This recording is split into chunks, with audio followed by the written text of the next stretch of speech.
Monte Cargo 12.902.576 eura. Luka Bar 14.164.681 euro. U ukupnom iznosu 361.817.803 eura. Sve ovo vrijeme imali smo spremnost vlada Crne Gore, iskazano u svakoj prilici, i vlade gospodina Đukanovića i vlade gospodina Markovića, da nam pomognu. Sa tim nije bilo potrebe. Uniprom je sopstvenim resursima podigao ove projekte, ali je na iskazanoj spremnosti zahvalan. Sadašnja vlast očigledno drugačije orijentisana prema Unipromu, pa ovaj zadatak koji je vama povjeren sračunat da narušavate kredibilitet i nanosite mu štetu.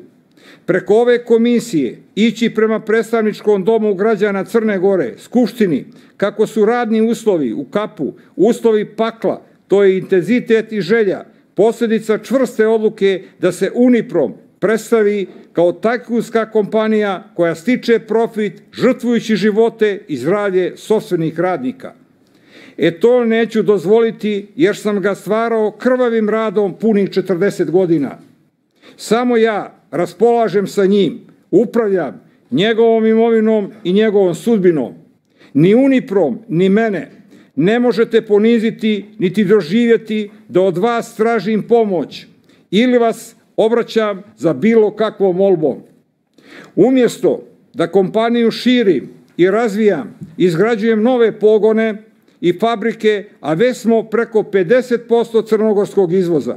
Ja sam, gospodo, odlučio da pođem u potpuno suprotnom smjeru, a vas lišim brige oko uposlenih i njihovih sudbina. Sutra ću prekinuti radni odnos, otpustiti 600 radnika u kapu koji inače imaju pravo na otpremnine, pa vi, gospodo, preuzmite da brinete brigu o njima. Ovo će vas koštati 10 miliona eura za isplatu otpremnina. Luka Bar će ostati bez prihoda. Monte Cargo također, 200 firmi i 150 prevoznika iz Crne Gore koje su bile uvezane u radu Uniproma također će ostati bez prihoda, dok će državni izvoz ove godine biti manji za 250 miliona eura. Znači, vi ćete spasiti radnike iz čeljusti Uniproma.